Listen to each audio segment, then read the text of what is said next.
A warm welcome to The World Today. I'm Amarachi Ubani. Here's what's coming up within the half hour. U.S. President Donald Trump meets with released Israeli hostages' families in Jerusalem before heading to Egypt for a multinational Gaza summit. Softening the blow of him not winning the Nobel Peace Prize, the Israeli Prime Minister announces conferment of Presidential Medal of Honor on President Donald Trump. Plus, Cameroonians react violently over the possibility of Paul Biya returning as president. Let's begin The World Today. Celebration, tears, kisses and prayers. That's how many Israelis welcome back those who'd been taken hostage in Gaza after a deal put together by U.S. President Donald Trump pulled through.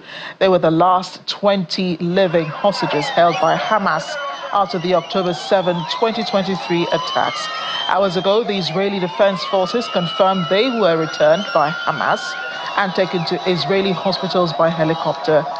Cheers erupted in Hostage Square in Israel as the helicopters flew by. Meanwhile, the Hostages and Missing Families Forum says it's been told only 4 of the 28 hostages held by Hamas will be returned today. They are Guy Oruz, Yossi Sharabi, Bipin Joshi and Daniel Peretz. On the part of the Palestinians, mothers and fathers wept as they embraced their loved ones, while others lifted them to their shoulders to celebrate their release by Israel. Many of those freed by the Israeli government were serving life sentences after being convicted by Israeli courts of crimes including murder. Crowds came out in Gaza to welcome them.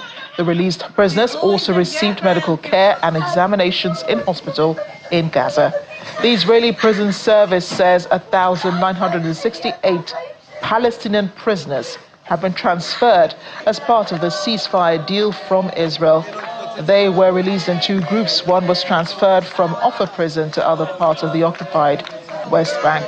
Hostages and Missing Families Forum in Israel, however, is calling for the immediate suspension of all agreement implementation until every deceased hostage is returned from Gaza.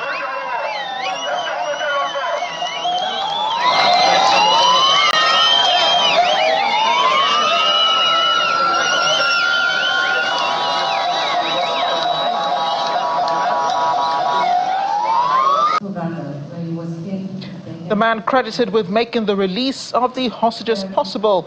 U.S. President Donald Trump is right now in Sharm el-Sheikh, Egypt, for a peace summit of 20 world leaders, but not before making a stopover in Israel, where he and the Israeli Prime Minister Benjamin Netanyahu met with families of hostages and survivors of captivity at the Knesset, shortly after the last group of hostages were released from Gaza. And in the gathering were relatives of freed captives, advocacy representatives and former hostages who endured 2 years in Hamas captivity. The session was intended both to honor the resilience of those affected and to reaffirm U.S.-Israeli cooperation in the ongoing recovery and rehabilitation efforts. Make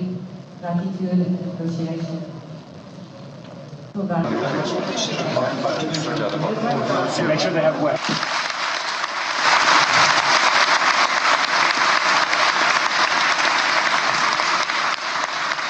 And when he appeared before the Israeli Knesset, President Donald Trump and his core team, including Secretary of State Marco Rubio, Envoy Steve Witkoff and Ambassador Mike Huckabee, received huge applause.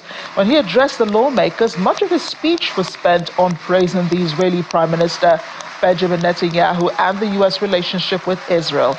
He talked about Israel's request for weapons, so many that Israel became strong and powerful.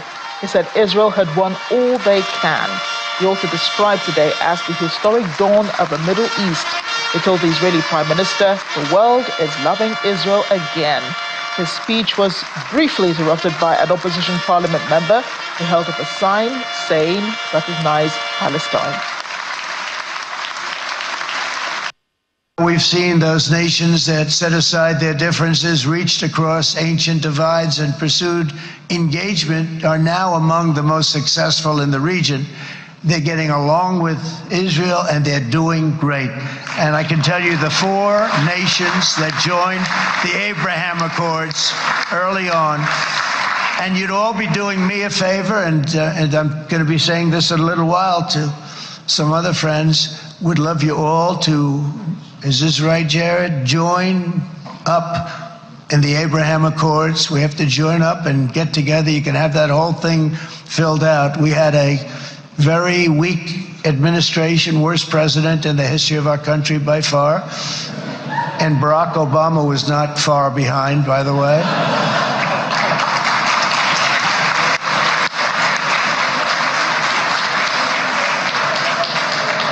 And they did nothing with this incredible document, the Abraham Accords, but now you can fill them up. Now you have peace, you have people that really like Israel, I'll tell you what, and they like Israel a lot more today than they did even 5 weeks ago. Like, you've made a lot of, you've come back strong, because it was getting to be a little nasty out there in the world, and ultimately the world wins.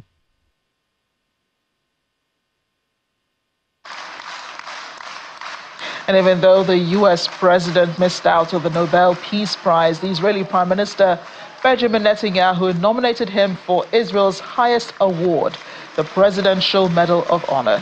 Speaking in the parliament ahead of President Trump's speech to lawmakers, Netanyahu said he has submitted President Trump's nomination to make him the first non-Israeli recipient of the prize. Mr. President, thank you for all you have done for us. I have submitted your nomination to be the first non-Israeli recipient of the Israel Prize, Israel's highest award. As to that other prize, just a question of time, you'll get it. But I want you to get the Israel Prize, our highest award, to our greatest friend.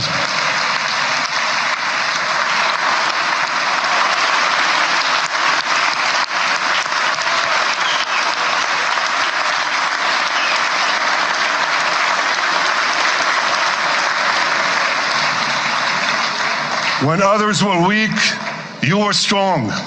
When others were fearful, you were bold. When others abandoned us, you stood by our side. On behalf of the government and people of Israel, I thank you for your extraordinary friendship. Thank you for helping bring our hostages home. Thank you for supporting Israel's march to victory. Thank you for paving a path to peace. May God bless you and your family, Mr. President. May God bless America, may God bless Israel, and may God bless the covenant between our two promised lands. Thank you, Mr. President. Israeli Prime Minister Benjamin Netanyahu announcing he would be nominating Donald Trump for the highest award in Israel. And much earlier, the U.S. President Donald Trump speaking there, praising the Prime Minister. Joining us now is former Permanent Secretary at the Ministry of Foreign Affairs, Ambassador Joe Keshi. He joins us from Abuja. Ambassador Keshi, great to see you again, and thanks for joining us on the program. So can we finally say it? Can we say that President Donald Trump is a hero?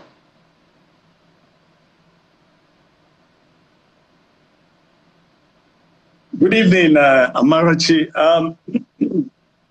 Well, if you were sitting in the Israeli parliament today, and if you were possibly in the Gaza Strip, you would certainly call him a hero. But let's remember that he's riding on the shoulders of those who have been working, for peace in the Middle East for quite some time. While I do not take away anything at all from Donald Trump, he has exercised his influence over Netanyahu to get this peace accord in place finally. And I think that what they have done today is the first step. We look forward that they'll be able to also carry out the rest of the agreement. And when that is completed, yes, we'll probably describe him as a hero. And maybe then with some improvement or changes in his character, he might actually win, as Netanyahu said, that prize, which of course we all know is referring to the Nobel Peace Prize. But I think what's happening today is significant. We've been waiting for this kind of, situation, at least for the sake of the hostages and the sake of the refugees, not the refugees, the hostages who've been in captivity for over 700 and something days. Their ordeal has ended. The ordeal for the Palestinians have ended, and we sincerely hope that they can really begin to make peace and drive peace to its logical conclusion. US President can be gracious also. I've seen the taunt he's made at his predecessor, his former predecessor, Barack Obama, saying he was supposed to thank him for this deal, but really doesn't correlate. But I think that, when all of the noise... I think we should be used to that anyway. There's nowhere he makes a speech. Right. He doesn't disparage either Joe Biden or Obama. So everybody is used to that. If you didn't add that, it would be considered a mistake. Yeah, it wouldn't be Trump, would it? So I think that, the question, one of the questions we're all asking is that when all the noise dies down and all the celebration, we know this is only a ceasefire. What is next when all of the noise has died down? When the Palestinians receive their 1,968 prisoners of war, when Israel receives its 20 living hostages, what happens? Let's remember that Hamas has not agreed to disarm, and this is a crucial part of the 20-point peace plan. Look, they are crossing the first hurdle. The second one will probably be the most difficult, particularly the fact that, in fact, the news coming out of the Gaza Strip is that Hamas and other characters that are armed have started, fighting to occupy space. And that's the most dangerous thing the Hamas and its other counterparts can do to the people of Gaza. But I understand, and I'm hearing that they are trying to find an acceptable language to replace that word disarmament. And if they can find that, because you see, in past deals, it's been very difficult to get these armed forces or these, whatever you call them, Hamas or any group. Even in a place like Sierra Leone, it was very difficult to get the rebel soldiers to disarm. So oftentimes, it's a very difficult process. But I think if they are pragmatic enough, and they are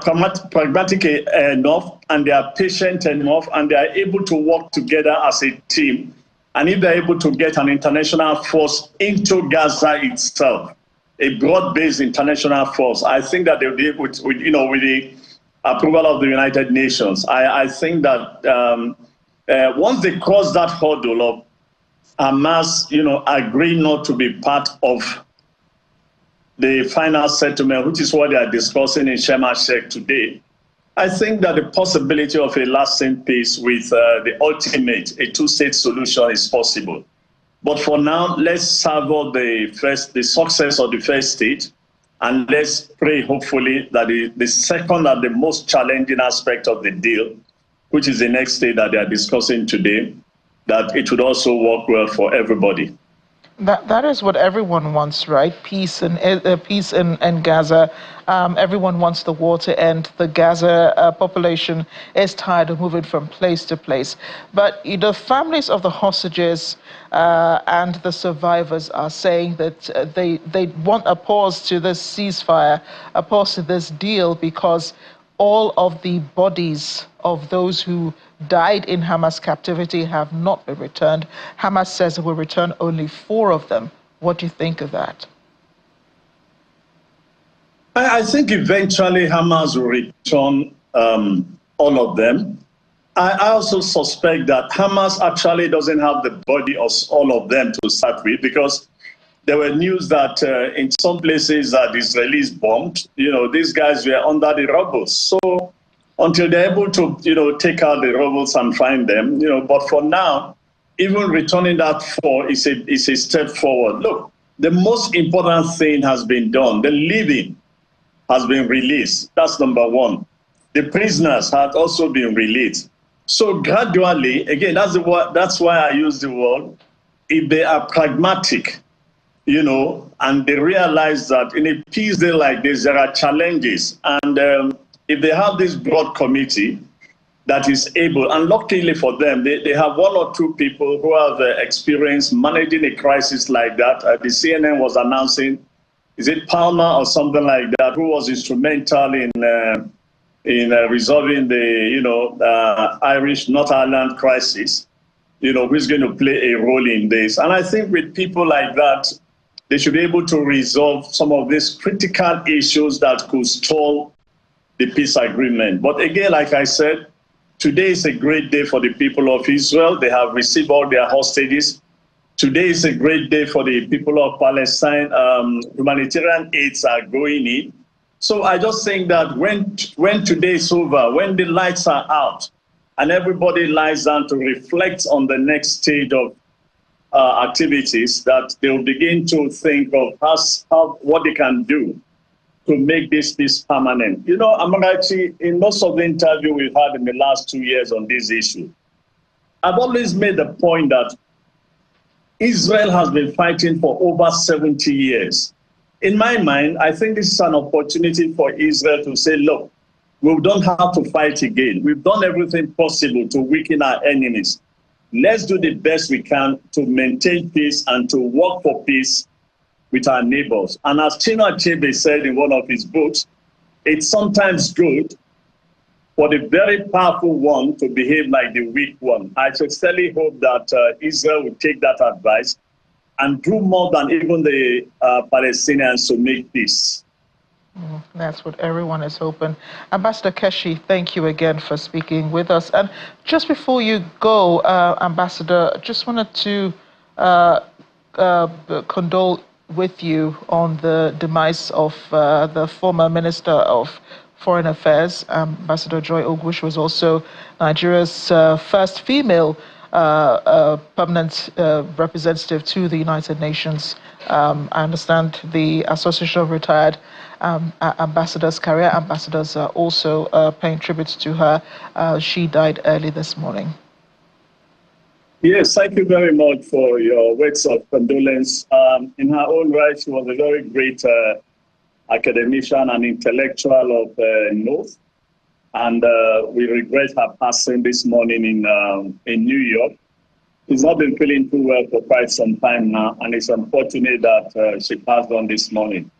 But we pray that her soul will rest in peace and her memory be a blessing to us all. Amen. Thank you again, Ambassador Keshi. Thank you very much. I just to update you on President Trump's visit to Sharm el-Sheikh in Egypt, where he's met with the President Abdel Fattah al-Sisi. Israel is demanding that Hamas uphold its end of the deal, but clashes erupted between an armed clan and Hamas security forces, killing at least 27 people, including 8 members of Hamas. This happened overnight. Media reports and sources said the clan that was fighting Hamas in the Gaza city is a Dogmush clan. The large family has members in various factions across the political spectrum in Gaza. Following up on the presidential election in Cameroon, soldiers and police in riot gear were deployed to the northern opposition stronghold of Garoua Sunday night as supporters of one of the presidential candidates, Issa Chiroma Bakare, called on the Electoral Commission, Ilecam, to declare electoral victory over 92-year-old President Paul Biya. The clashes erupted just before the polls closed in the Central African country. The 76-year-old Chiroma reportedly galvanized large crowds, demanding an end to President Biya's long tenure and drawn endorsements from a platform of some opposition parties and civic groups. 12 candidates, including incumbent Paul Biya, voted in Sunday's election. Biya has been in power since 1982. In July, he announced he would seek an unprecedented 8th term, claiming he was responding to numerous and insistent calls to remain in office.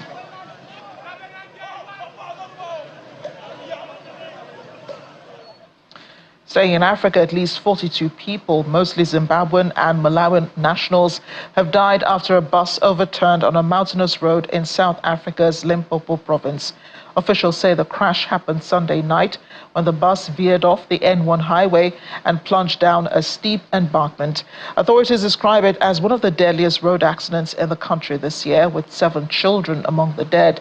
President Cyril Ramaphosa mourned the victims, calling it a tragedy for South Africa and its sister states, Zimbabwe and Malawi.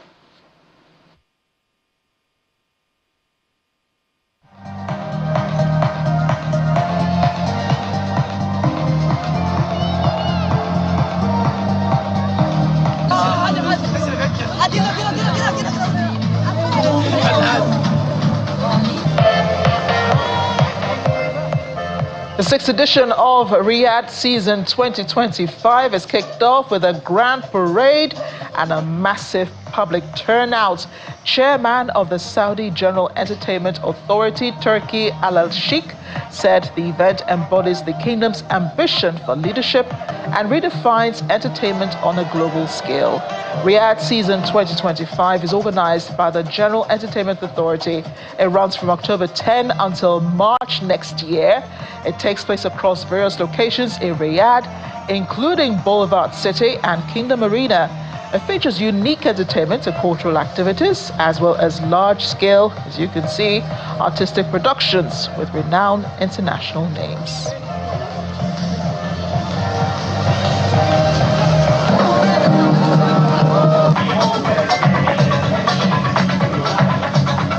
جيت أول مرة أجي مسيرة، ما شاء الله تبارك الله، زحمة وناس وفعاليات وأشياء حلوة، والله أنا انبسطت اليوم مرة.